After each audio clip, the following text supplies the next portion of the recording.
జగన్ హయాంలో 14 లక్షల కోట్ల అప్పులు, ముందు 9 లక్షలు, 10 లక్షలు, 11 లక్షలు, 12 లక్షలు, 14 లక్షల కోట్లని అంకె అలాగ తీసుకువెళ్ళిపోతే ఇప్పుడు అసలు నిజాలు బయటకు వచ్చినాయి అంటూ సాక్షి ఇటు వైఎస్ఆర్ కాంగ్రెస్ పార్టీ రైట్ చేస్తున్నా, నేను బుగ్గను కూడా అదే రైట్ చేసింది. అప్పుల విషయంలో గత వైఎస్ఆర్సీ ప్రభుత్వంపై ఎల్లో మీడియా చేసిన ఆరోపణలని పచ్చి అబద్ధాలను అసెంబ్లీ సాక్షిగా అది కూటమి ప్రభుత్వం సోమవారం ప్రవేశపెట్టిన 2024-25 బడ్జెట్లో తెలిపింది. మరోపక్క చంద్రబాబు ప్రభుత్వం ప్రవేశపెట్టిన 24-25 బడ్జెట్లో 91,443 కోట్ల అప్పులు, మరో 1.09 లక్షల కోట్ల పన్నులు ఆధారంగా ఉండటం విశేషం. ఓసారి 14 లక్షల కోట్ల అప్పులని, మరోసారి 10 లక్షల కోట్ల అప్పులు చేశారని రాష్ట్రాన్ని శిలంగా మార్చేశారని గత ప్రభుత్వంపై ఎల్లో మీడియా చేసిన ఆరోపణలో వాస్తవం లేదని మంత్రి పయ్యావులు సోమవారం అసెంబ్లీకి సమర్పించిన బడ్జెట్ పత్రాలు స్పష్టమైంది.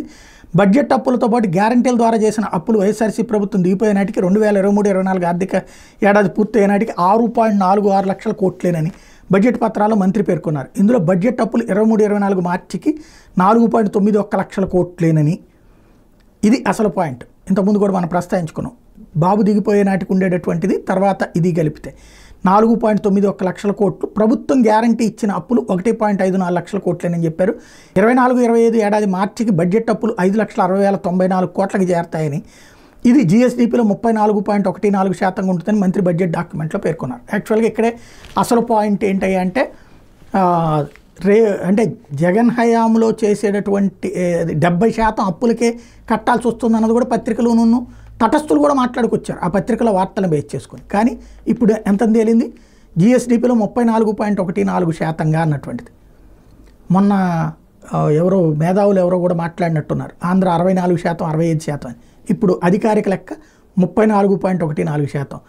అలాగే వైఎస్ జగన్ పాలనలో అప్పులు తక్కువ అంటే వాళ్ళు అసెంబ్లీ సాక్షిగా తేల్చిన రాష్ట్ర అప్పు 6,46,530 కోట్లు.